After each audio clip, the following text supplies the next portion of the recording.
to have our guest public lecture here.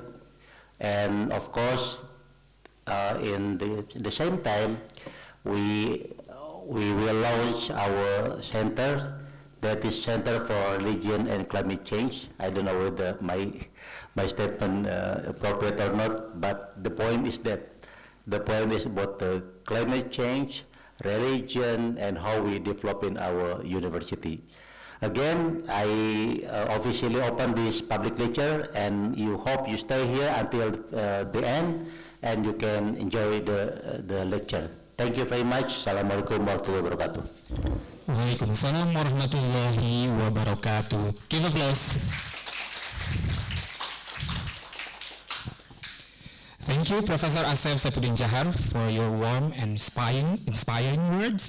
Now, we will proceed to the main agenda of today's event, which is the public lecture by Professor Nick Klom. He will talk about the concept and practice of Green Campus, the challenges and the opportunities for the sustainability, and the role of universities in addressing the global environmental issues. The public lecture will be moderated by Professor Amelia Fauzia, PhD, the Director of Institute for Research and Community Empowerment, and one of the founder of CSRECC. She will also explain about the vision and the mission of the center, which is a new research center that aims to promote interdisciplinary studies on religion, environment, and climate change. Ladies and gentlemen, please welcome Prof. Nick Klom and Prof. Amelia Fauzia to the stage. Give applause.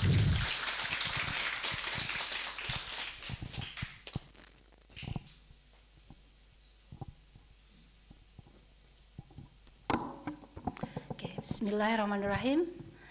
Assalamualaikum warahmatullahi wabarakatuh. Good afternoon, everyone.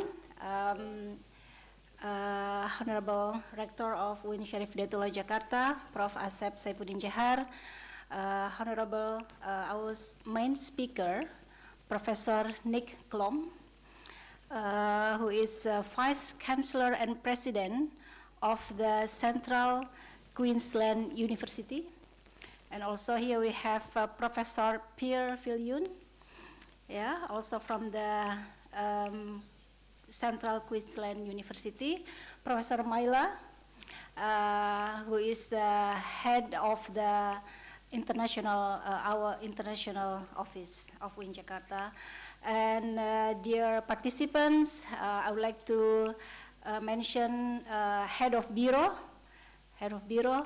and some dean from our faculties, from graduate studies, from a faculty of political and social science, and also some, we have also head of some research center here. For example, research center from the Islam, the study of Islam and society. And also some students some students are from international students from countries, some countries, and also students of UIN Jakarta from, especially from humanities and education faculty. It is an honor for me to lead this, let's say, public lecture, who will host our main speaker today, who is an expert in climate science, no, environmental science. I would like also to mention that we are so happy, we are excited that just a few minutes ago, UIN Jakarta has signed a cooperation between, signed a MOU, Memorandum of Understanding, between Central Queensland University and UIN Jakarta. We will have a number of cooperation between our universities, and the most important thing is what will be the talk today about the Green Campus.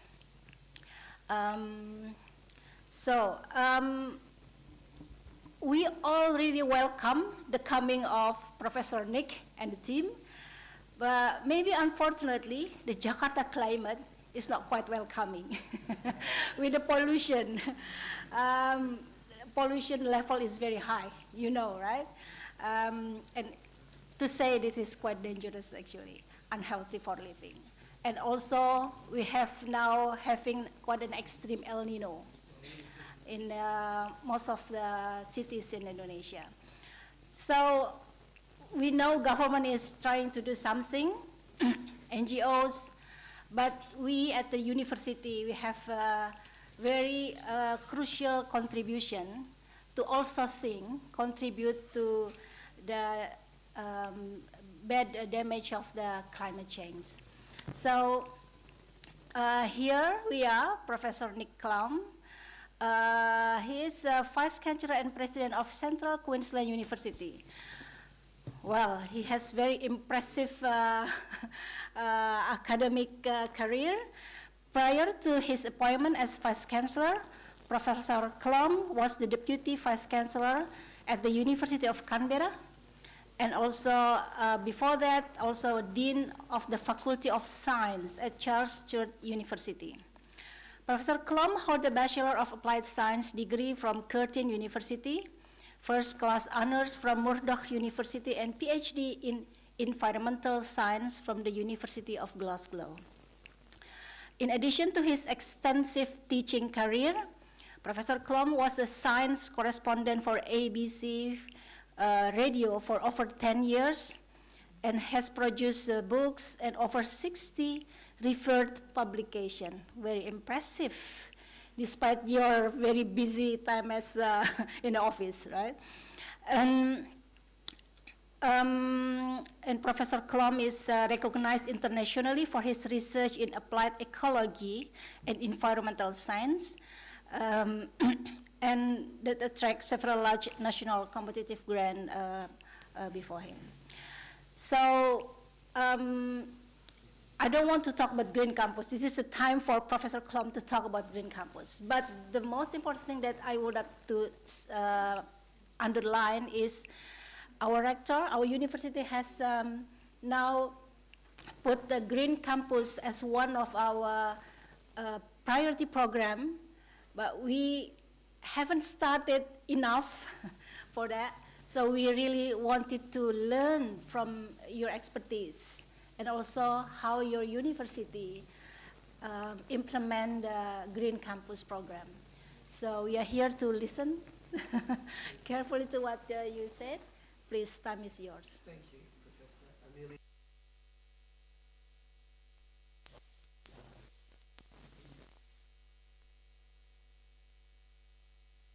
Cool. And if I push this, Yes? if I push, I was just going to change for us. Next and next. Okay, okay, let's try it. Let's try it. Let's see whether this works. Next slide. Next slide. Ah, yeah, there we go. I've got it. Thank you so much for that welcome. I'm delighted to be here. I think perhaps the best thing I can do is tell you a little bit about what our approach at CSRECC University is to establishing green campuses around Australia. But leave plenty of time for questions. Let me point out that I don't think that we are necessarily getting it all right. We've got lots to learn. And that's why I was so delighted to be signing the MOU with Professor Asep Jahar, your rector, today, because a lot of the solutions in what is really complex challenges in environmental challenges in the world, a lot of the solutions lie in collaboration and cooperation and partnership, because we all can't do it by ourselves. So that's important to me, and I'm just delighted to be here in front of you all at UIN, because I recognise that UIN is what I think the largest Islamic university in Jakarta. You've got over 40,000 students. CSRECC University's got about 35,000 students in Australia. And we're multi-campus like you as well. There's plenty of challenges that we probably share, and let's see whether we can work together as well. If I could have the next slide, please. Woohoo! I'm getting good at this. Just a little bit about CSRECC University. One of our strengths, and it's an important lesson for today's lecture, one of our strengths is that we work really closely with community and industry.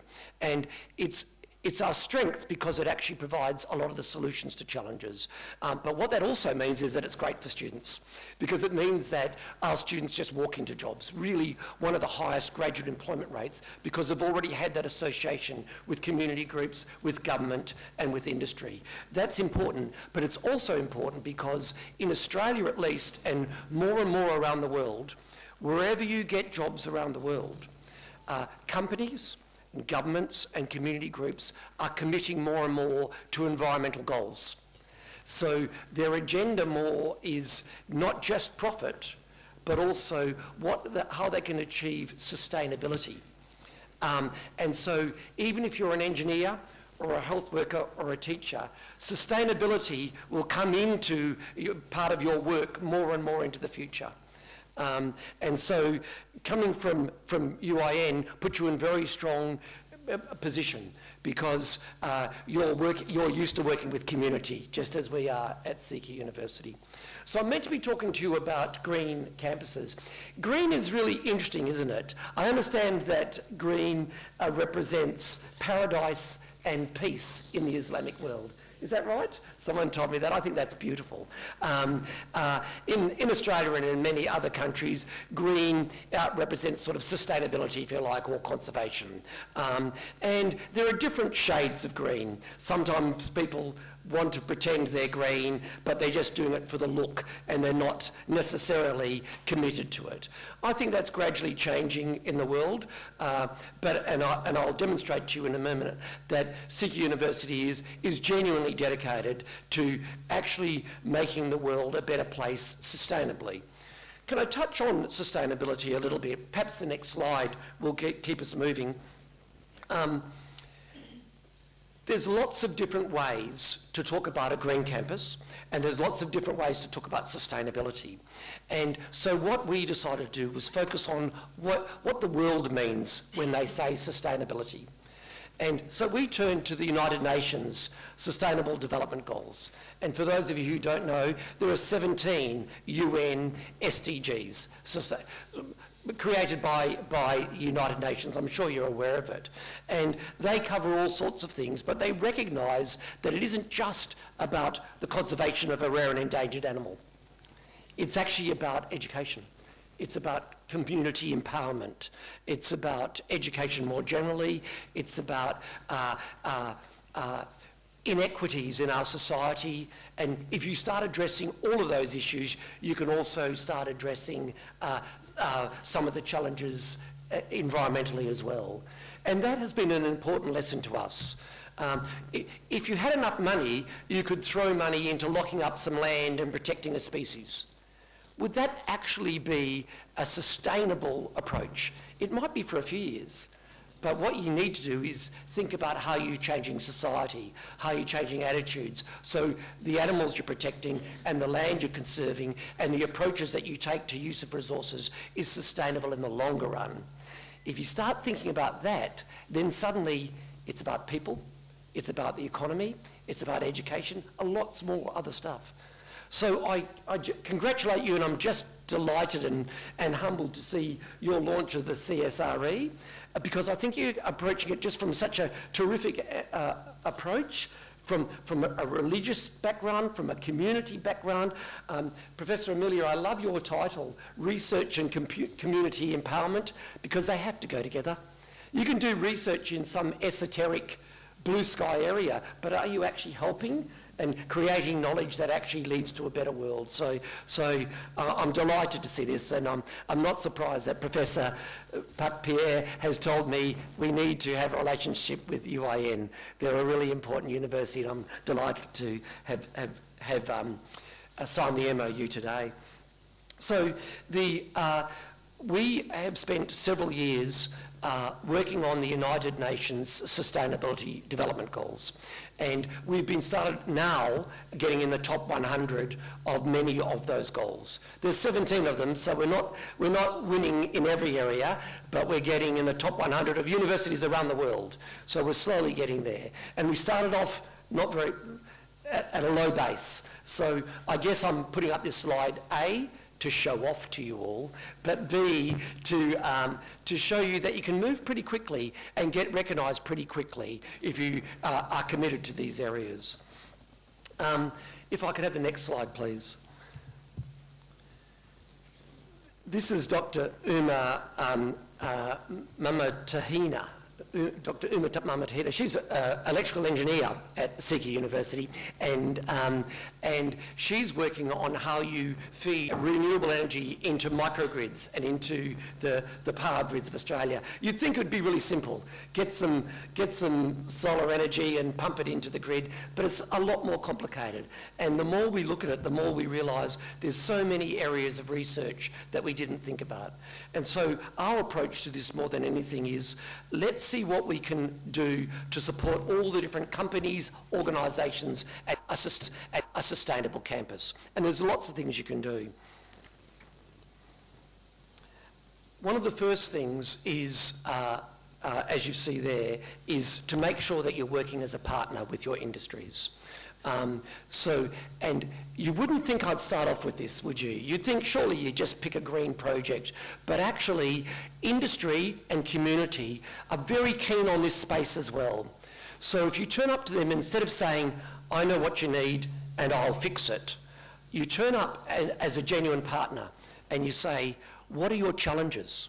Because many times their challenges are about sustainability, maybe social, maybe environmental, maybe financial. But if you turn up and say, I want to be a partner, how can we help? That opens the door in a strong way. The next thing is, in our teaching and in our approaches, we're absolutely committed to social innovation and sustainability. This is an important point. It's this. What do you think the community believes if you turn up and you say, have you got any grant money?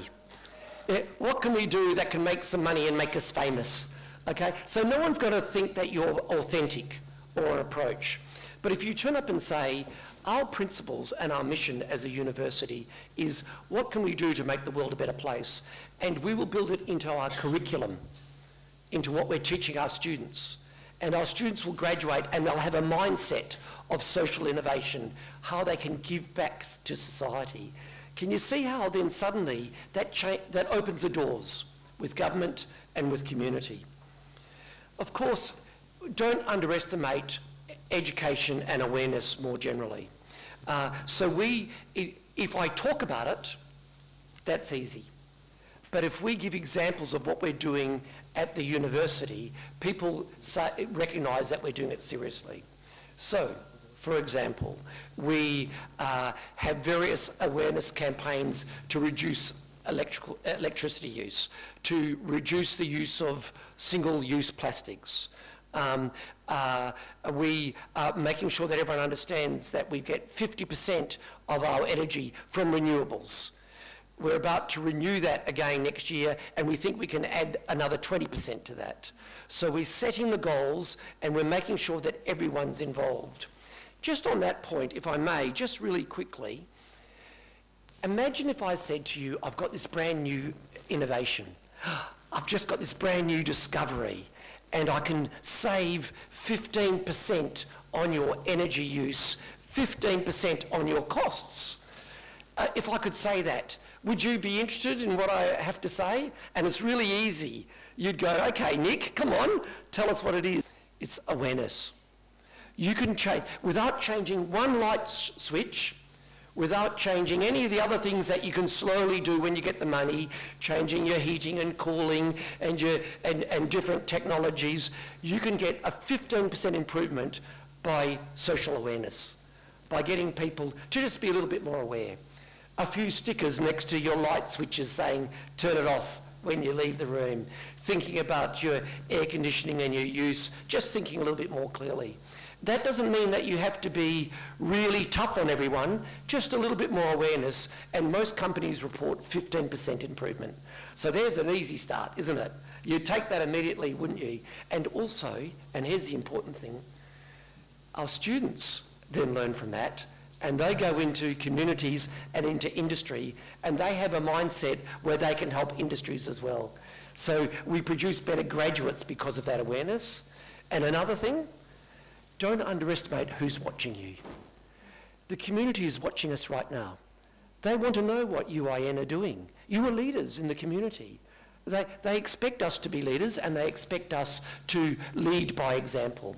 And so if we can do simple little things, sometimes people are going, oh, what are you doing? But often they're just testing to see, what is the university doing?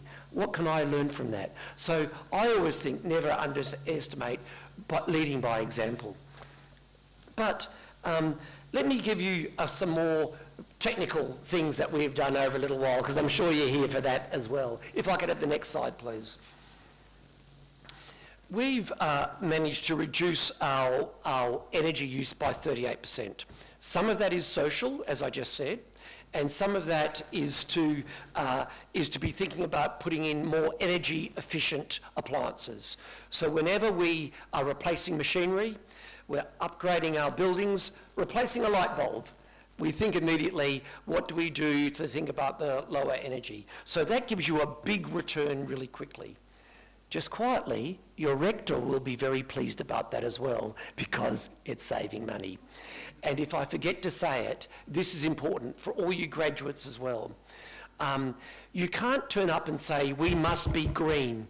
We've got to try harder, because if you can't do that in a way that is economically sustainable as well, the community won't join you.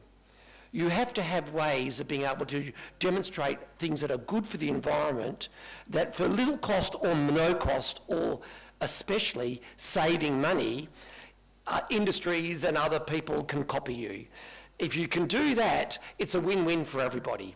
And the technology is moving very, very quickly, and there are plenty of wins. So it just means that your facilities management and others have to stop and think, instead of just replacing that light bulb, instead of just buying the old stuff, is it worth us investing in slightly better technology because of the savings that we can demonstrate to the rector, because of the savings for the university? Better for the environment, better for the university. Targets. And again, I'm speaking to the graduates, because you're all going to go out there and take incredible jobs in Indonesia and around the world. And you'll be managers and leaders in this area. And no matter what industry you go into, part of your agenda will be a green agenda. There's no doubt about it for the future. And so you can turn up and you can say, let's all be good. In Australia, we say, let's all hold hands and sing Kumbaya. It's lovely, but does it do anything? And so, but one of the ways to actually make a difference is to be bold and to set a target. And it's scary for vice chancellors and rectors and professors, because you set a target and you know that everyone's going to measure you, and everyone's going to be watching to see whether you can set a target. They've got to be realistic, but a little bit challenging. If you set a target, then suddenly all the deans in the room and all the professors in the room all realise you're serious. And then everyone plays their part.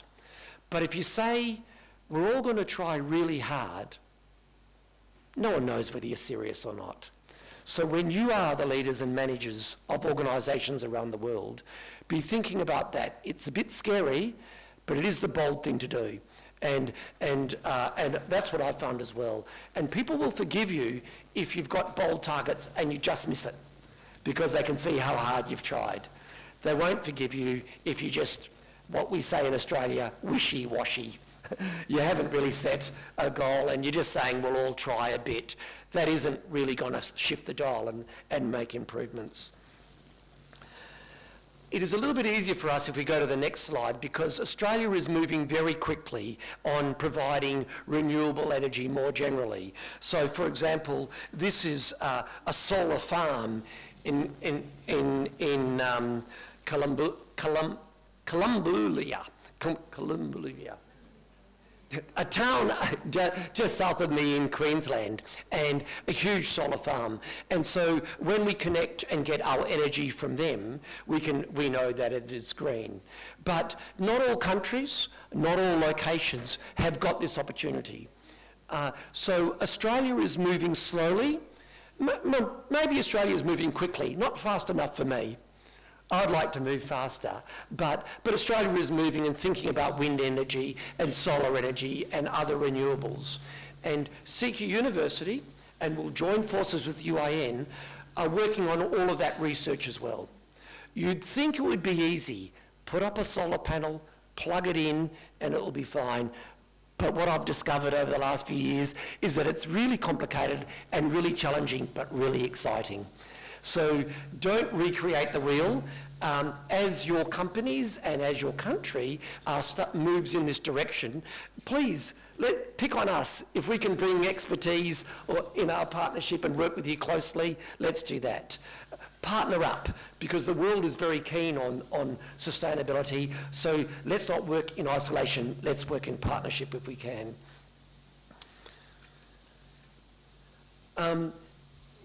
But I mentioned lead by example, and I'll finish off in a moment so you can all ask some questions. People, I think, in general, are very keen. They want to do the right thing by their community, and they want to do the right thing by the environment. But often people don't know where to start. And it looks so hard, doesn't it? And so the sorts of things that I've talked about and have shown on the slides, I've felt they're only tiny little steps. They're only little things. Renewable in my energy, because I've got to move slowly and I'm in a hurry. And that's okay, that's okay. Be proud of just the little steps, because as I say, don't underestimate who's watching you.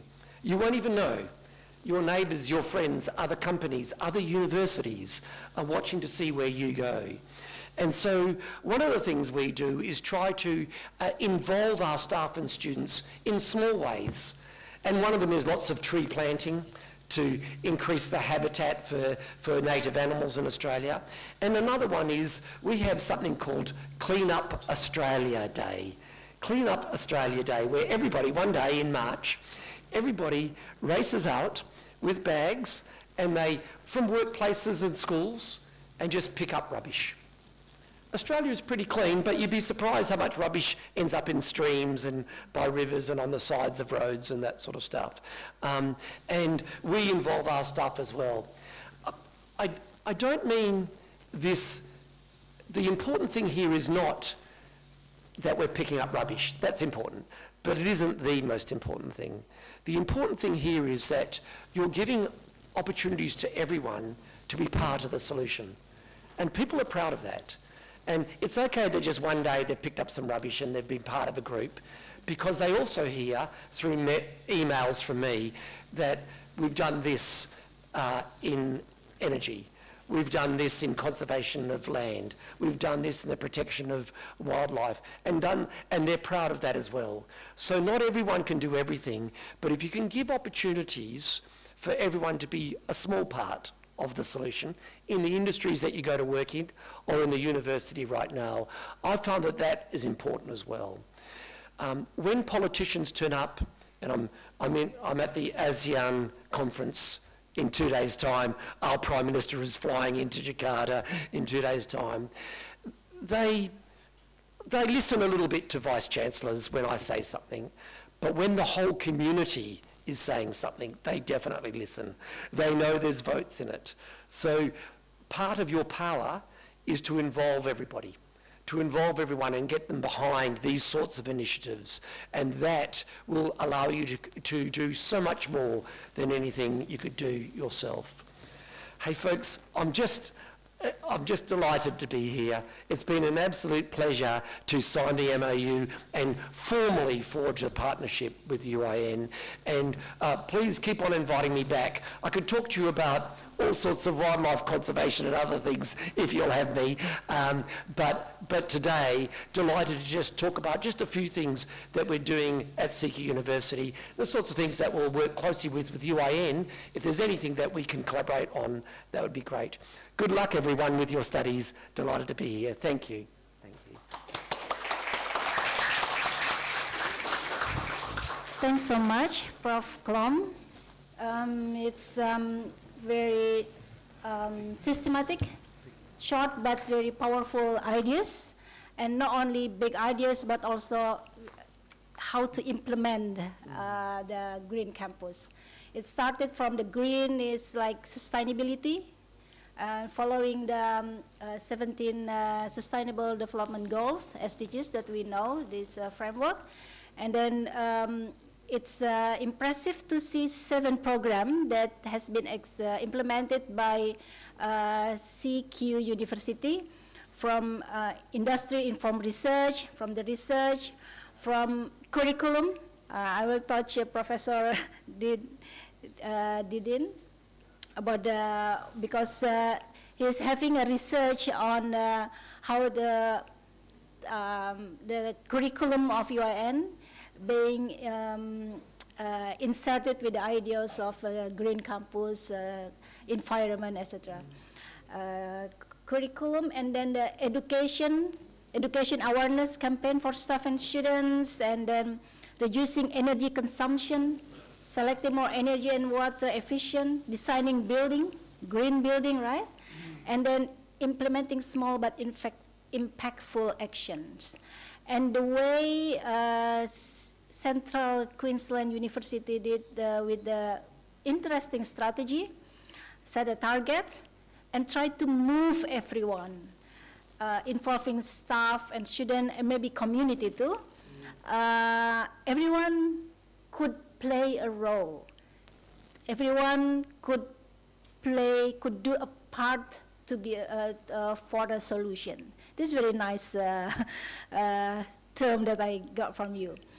And then also, well, the achievement is impressive over a few, few years. The reduce of the energy has been quite massive, and then now using 50% from solar power. So, well, this is very good model for us. So I will open time for Q&A. I think in addition to what has been presented by Professor Klom, you can also ask anything related to environment, climate change, because he is the expert for that. Yeah. So feel free. We have here some dean from the Faculty of Medicine, Political Science, and many others. I will open the time now for the Q&A. Who want to start? Also for students, yeah. Oh, yeah, for students too, of course. You're welcome. Yes, please. From the PPIM, EM, please. Thank you so much, Professor Amel. Thank you so much, Professor Nicholas. It's a very delightful speech. While you already presented many wonderful outcomes, I'm just wondering, what are the challenge or the big challenges of the Central Queensland University in implementing that green campus in the in your institutions, and how the private sectors contribute to achieving these goals in your university? Yes, there are actually those two questions, if you like. What are the big challenges, and how does the private sector get involved in this? They're actually related, and you were probably thinking that when you asked the question, because the big challenge, I think the biggest challenge, you might be surprised to hear this, I think the biggest challenge is creating the culture. And that doesn't happen overnight. When you say, hey, we're going to be green and we're going to really try, the students will all know there's a bell curve. 15%, 1 in 7 people immediately go, beauty, change, they're excited. And on the other end of the bell curve, 15% are rocking in the corner going, no, no, no change, no change, no change, no, no, go away. And you've got to move the middle bit. You've got to move the other 70%. And they won't move if they think that it's just fly by night, just an idea. And the silly Vice-Chancellor, he has lots of ideas and next week will be something else, don't worry about it. So the biggest challenge is to be, for this university and our university, to be so durable that you're repeating the same message and you're demonstrating it. And after a while people go, oh, he's not going away. Oh, this is real. We're really committed to this. Then everyone else will get behind it. There's still 15% rocking in the corner. Some people won't change, but you can get the majority of people and you change the culture of the university. I reckon that's the biggest challenge. All the other things, can we afford a new cooling system or a new building but it's 6-star rating and that's going to be more expensive, can I afford it? They're all little challenges, true, but we get around them and fix them over time. So it's just important to get started and to change that culture. I'll answer your second question, but let me just put this to everybody. And you might all feel this way. I'm impatient. I'm terrible. Sometimes I see little changes and I think, but I want to be over there. We want 100% renewable. We want to recycle all our water. I see all the things that I want to get done and I want it all now. Do you feel that way sometimes? Of course that is not sensible. And so I have to remind myself that the little steps are fine. And this is how I remind myself. I think, what will I say in 5 years' time? In 5 years' time, and maybe you'll challenge yourselves with this, either you'll say in 5 years' time, damn, I wish we started 5 years ago on this and that. You might be saying that in 5 years' time, or you might be saying, I'm so glad we started 5 years ago because it was some small steps, but look where we are now. And I've been pleasantly surprised how quickly this is. The second part of the question, and from now on I'll keep my answers really short, okay, so don't be shy to ask a question. But the second part of the question is, how do we get private companies onto it? And they come to us when they recognise that you're serious. Lots of companies and lots of universities say things. That's easy. But when they've seen it a few times and the graduates have come out and they're seeing some research and they see that you're actually getting serious, then they want to know how they can involve. So they offer a PhD scholarship or they offer to send their staff to do some masters with us or, you know, that sort of stuff because they want that expertise as well. But it doesn't happen overnight. It happens when they realise that you're serious. So my advice, start now because in 5 years' time you'll be so glad that you started. Great, start now. Yes. And then I'm glad that today we started the new center. Yes, congratulations. Center for the Study of Religion, Environment and Climate Change. Yes. Yeah? Hey, congratulations. Well done. That is brilliant. Yeah. I think one of the factor is because of your coming. Yeah.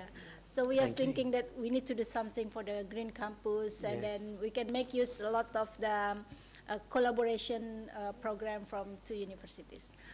Okay, start now.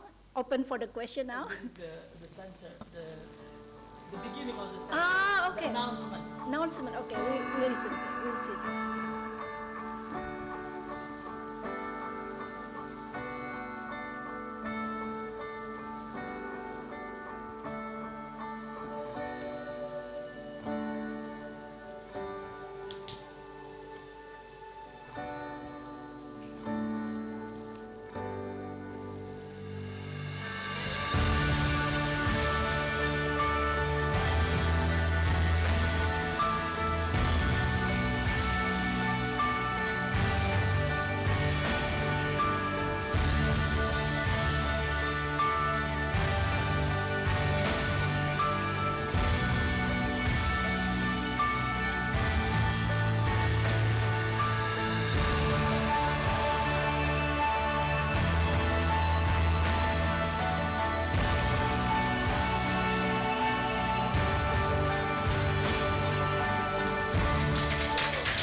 So green campus ready to go.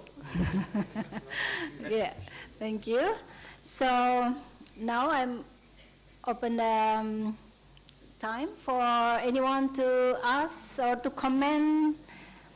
I have a big question actually, if I might start. Yeah. Our center, new center is really, on Center for the Study of Religion, Environment, and Climate Change. So as an expert of environmental study, and we've seen that sometimes religion becomes challenge or becomes a hindrance, let's say. But for the having a more sustainable earth, sustainable world, but also we've seen religion can become also opportunities. As we see now, religion and development, right? So we are thinking that religion can also be used for supporting our ideas of sustainability. So, well, we looking forward to listen from you. How is the best strategy on seeing that hindrance, challenge, and to put it into, let's say, opportunities for, especially for our center to move forward?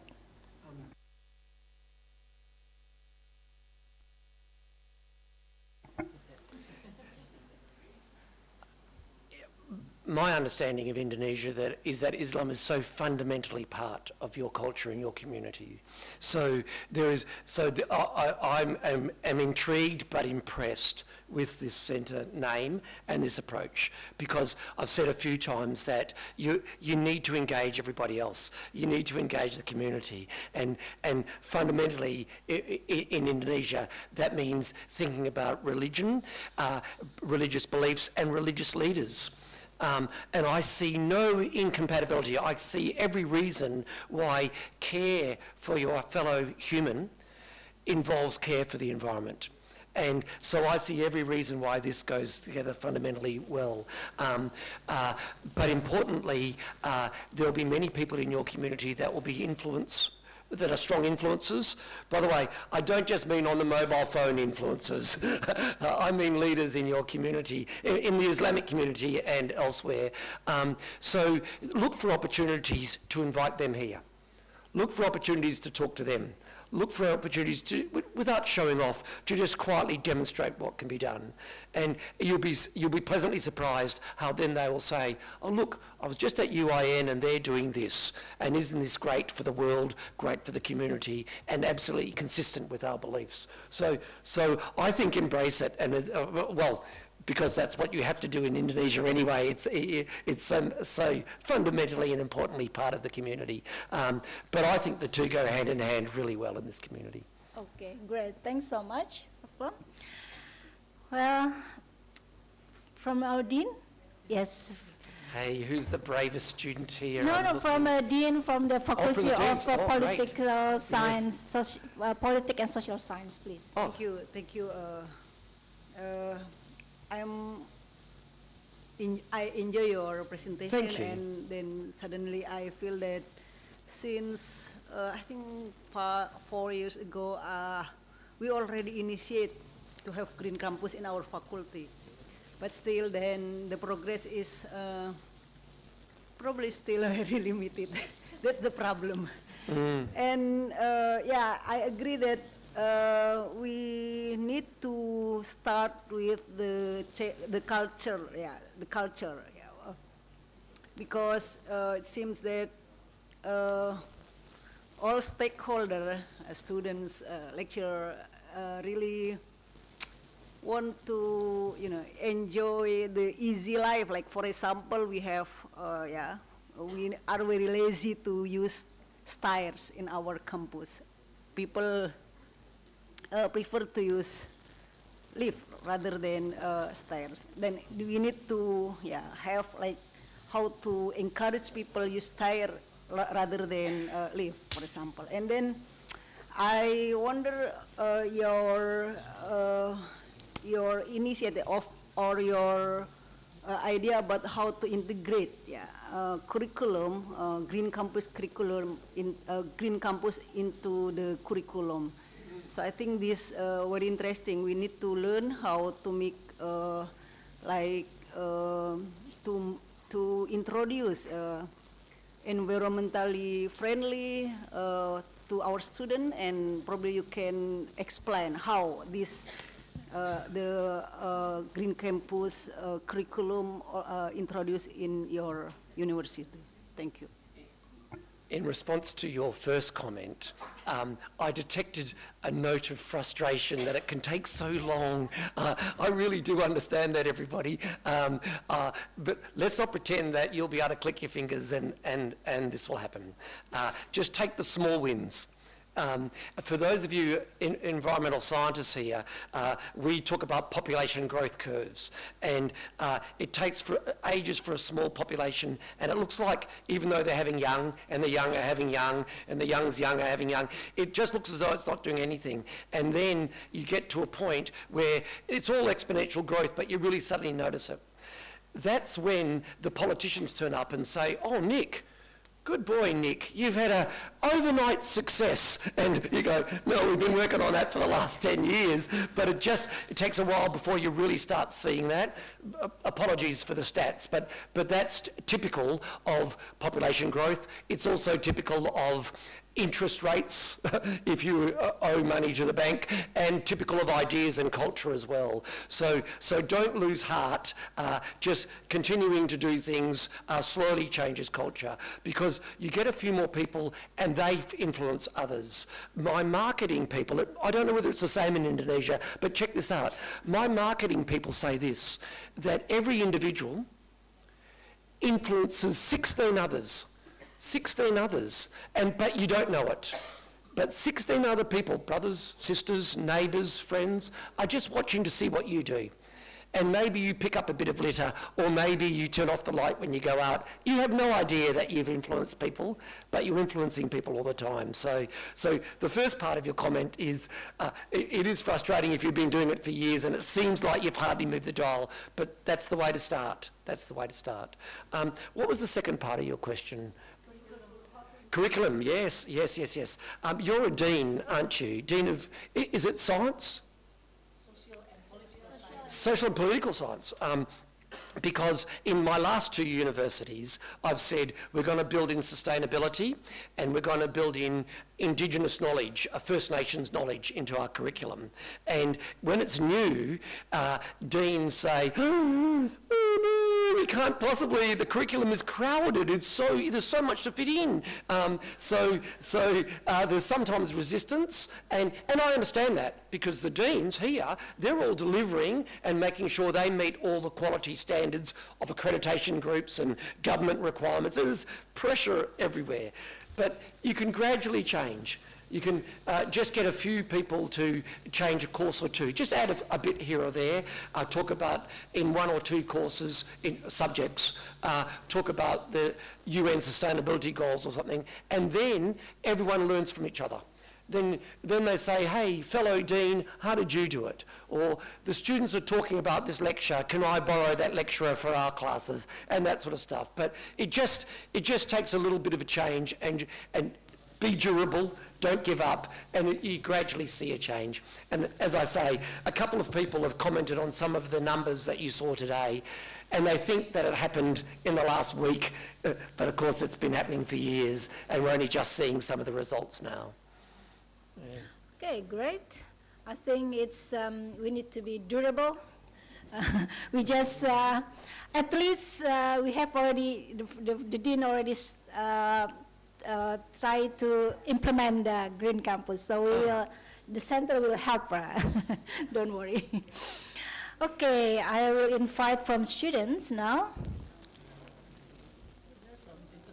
International students. Any? Over there? No? Oh, yes. From? Yes, please. Assalamualaikum warahmatullahi wabarakatuh. Good afternoon all, and first thing first, as a regular citizens of Indonesia, I would like to apologize in advance for my lack in English, obviously, especially in my grammar.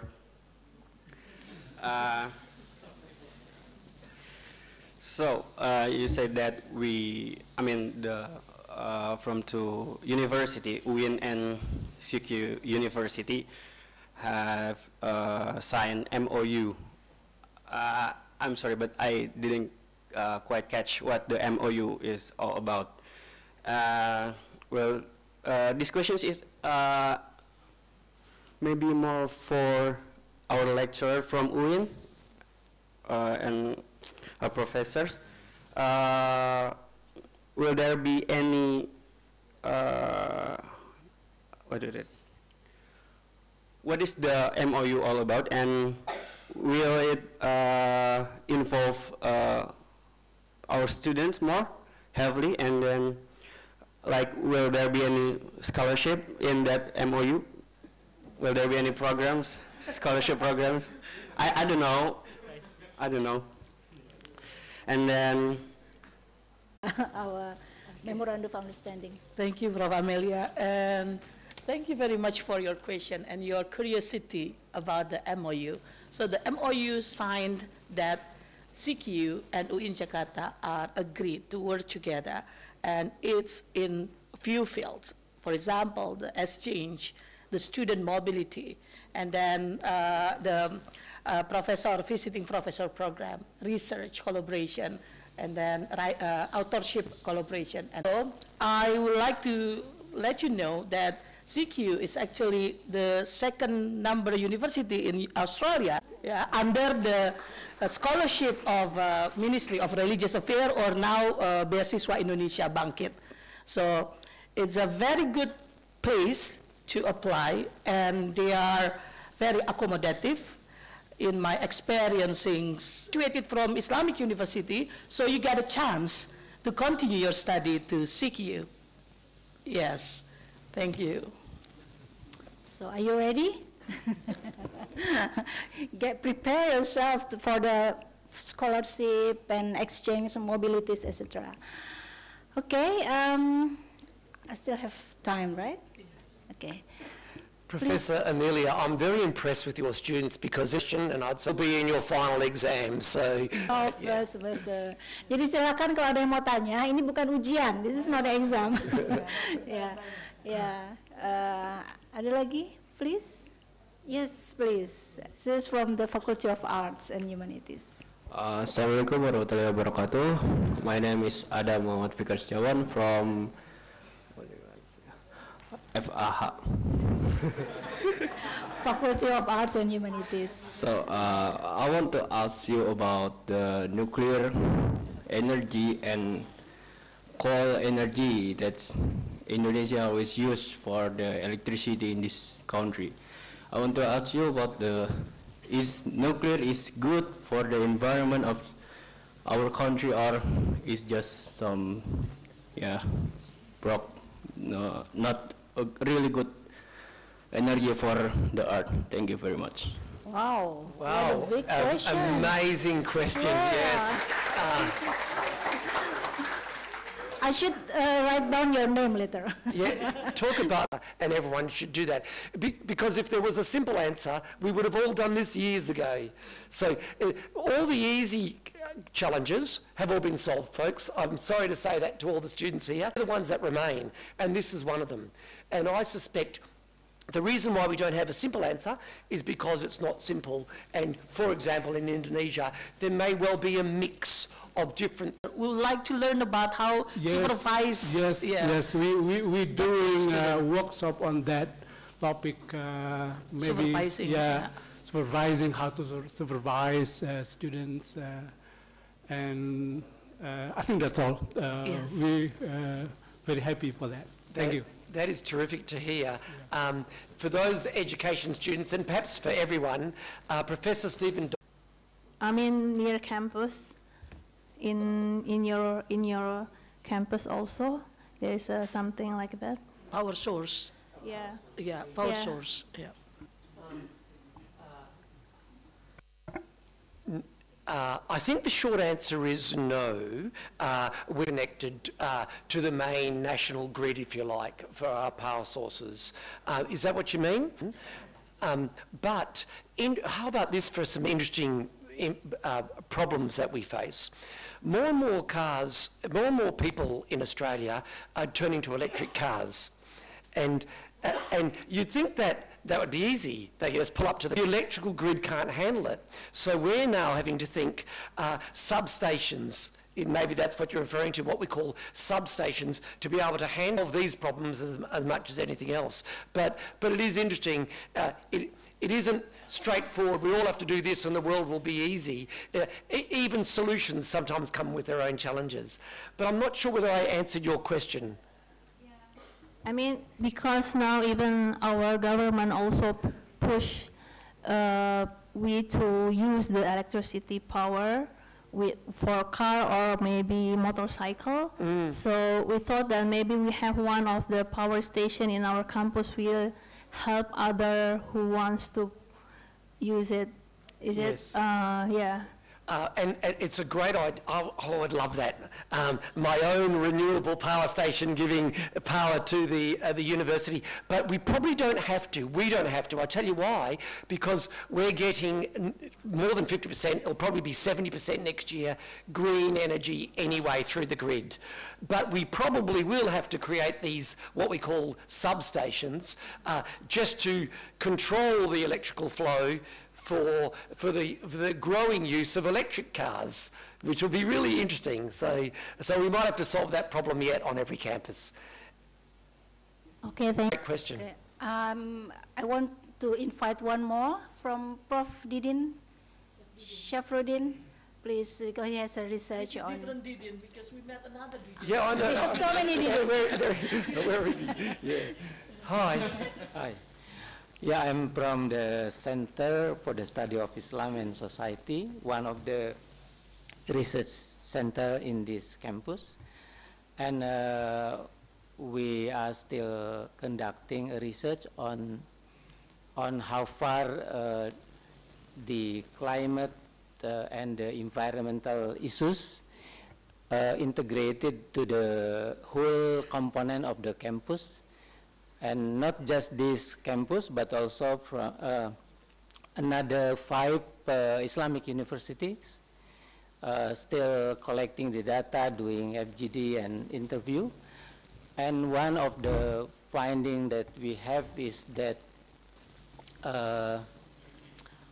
although in some faculties we found some lecturers pay attention to the climate change and environmental issues, especially in the study in the, how do I call it, in the study of religion, Islamic studies. Although the student feel it necessary to know the climate change and experimental science, but they didn't find any how I said, any subject discussed within their Islamic studies. And if there are some discussion on climate change, they don't find any teacher who are capable of delivering this climate science. I think, therefore, if we have collaboration, Central Queensland University and UIN, probably thing that we have to do is how to develop capacity of the teachers, especially those who are in the Islamic studies, on the science of environment and climate. Would be very helpful if address this kind of gap. The second is I hear from the head of the research institute and community empowerment from Amelia. She would like to develop interdisciplinary research between those researchers in the Islamic studies and the Faculty of Science. I think if this kind of collaboration is nurtured, developed from beginning stage, that would be also helpful. And the third thing that we found from the research, the delivery of climate change and the environment should be found, as the student would like to have learning environment which while the same thing have simple solutions. There's lots to it for this, but let me see whether I can respond to some of them. Our MOU is boundless, so part of that can be sharing curriculum and other things. Absolutely, why wouldn't we? Often you just need to expose people, the education detail of environmental. But for the science students here, let me just give you a little bit of a warning. Get around, stage.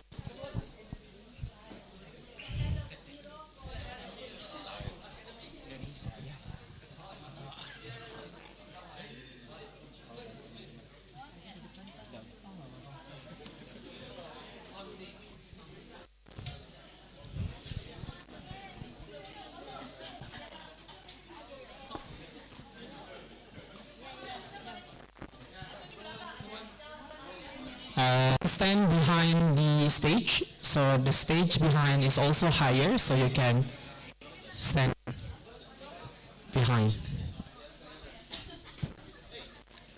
If possible, stand in front.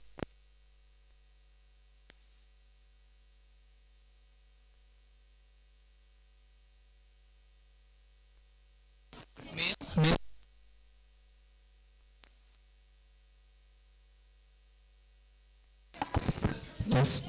The male, you can go in front of the, ya. Yang laki-laki boleh di bawah.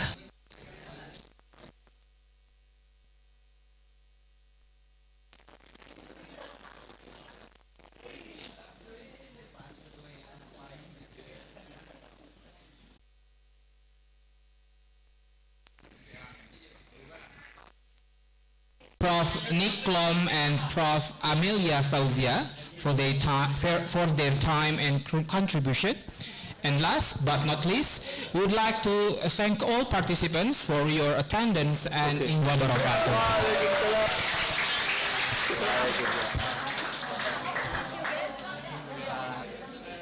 Yes, thank you. Lovely to see you again. But I'm happy to check the partner institute.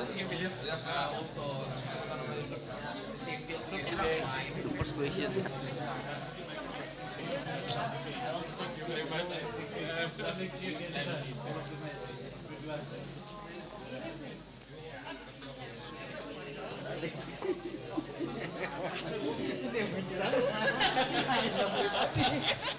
Tapi pintar dia mah, pintar. Kudu gitu dasar kerja.